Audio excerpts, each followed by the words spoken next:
Thanks for stopping back in on my channel, The Art of Dating. I'm your host, Yashika Foster, affectionately known as the Artist of Dating.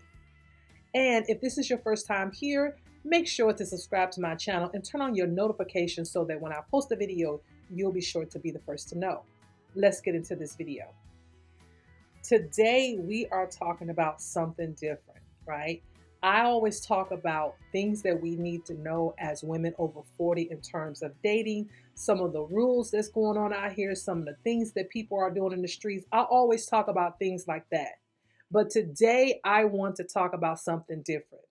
And that is, how do you know that you have met a viable partner? Because there's so many things out here, right, to look out for. People put up a facade. They send their the person that they're not really are, that they really aren't. They send a person to you that you're like, okay, this looks good, it sounds good, but is it really good for me?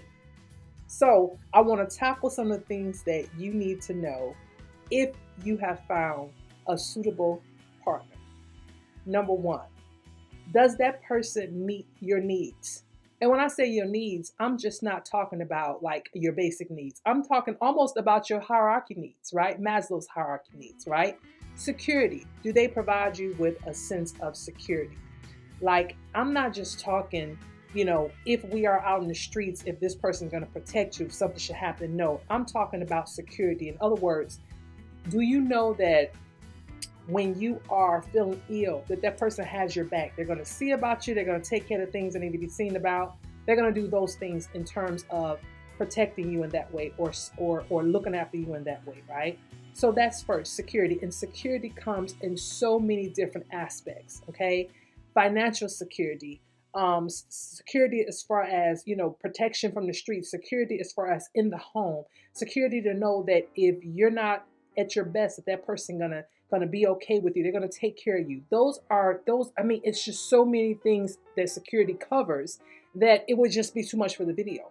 But you definitely understand what I'm coming from when I say, does that person meet your needs or your hierarchy needs, and one of them being security? Does that person bring you companionship? Do they bring you joy? Do they make you happy? All those things fall up under, in my opinion, your needs, right? And joy and happiness, that is subjective, depending on the person, okay?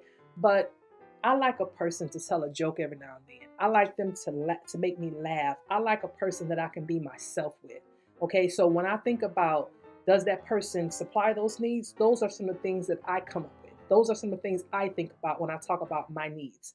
Am I able to be myself around that person? Do I always feel like I'm walking on eggshells, or I better not say something because it may be perceived the wrong way, or that person may take it the wrong way, okay? Am I comfortable around that person? That's one of the things you can look for. Number two, does that person cherish you and respect you?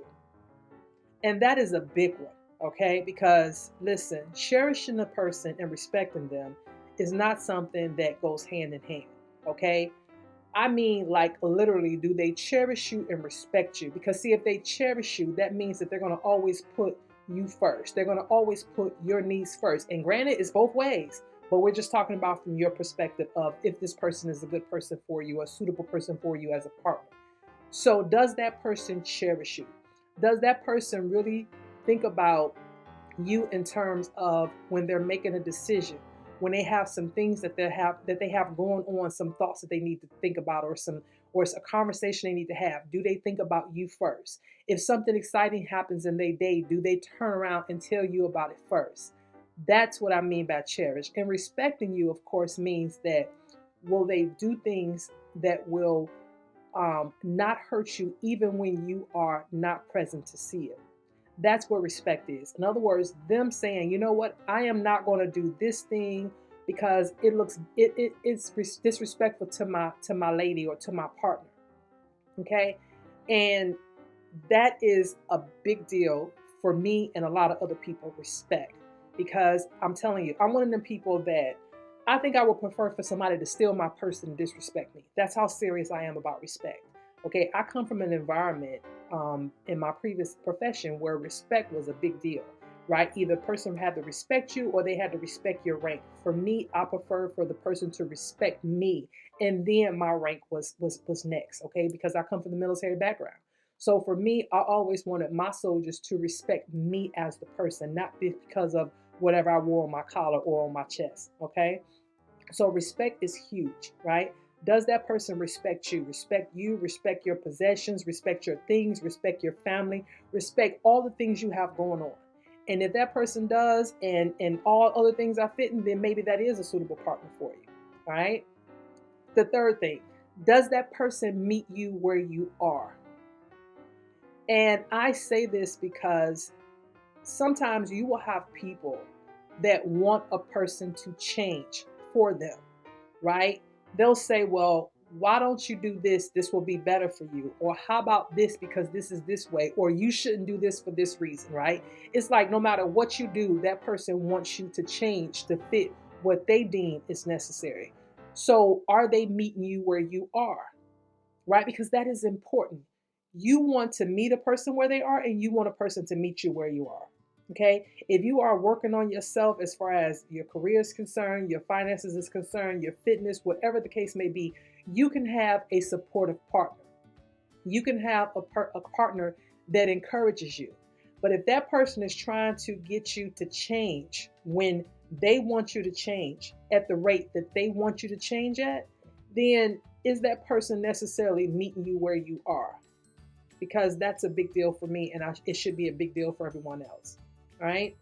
So I know that this was a really quick video, and I could probably go on and on and on about how do you know that you've met the right person or the person is suitable for you. But I just really wanted to just have us to have a conversation to think about this in terms of when you meet somebody, because see, we are so quick sometimes to write people off for the smallest things, right? The person doesn't, chew their food with their mouth closed. The person isn't this, the person isn't that, this and that and the third. And so we start putting things in there that doesn't matter. What it boils down to is the basic things. Does that person provide you with a higher need? Does that person cherish and respect you? And is that person meeting you where you are? Those are basic things, okay? And then that way you'll know if another date is something that you can do, or to get into a relationship with that person. And granted, you may have your own, but for the majority of the people and the women that I talk to, those are the three things that they're looking for in a partner, right? So if you found somebody that checks the block on all three things, then go along with it in the relationship and have a blast with it, because I'm sure that person will be your forever person or work towards being your forever person. I hope that you've gotten something out of this video. And again, if this is your first time being here, thank you so much for being here. Be sure to like and subscribe and leave a comment below about what you think about this video. If there's some things that I could have added, some things you do not agree with, or if there's some things that you want me to talk about in another video. I'll talk to you guys in the next video. Bye. Oh.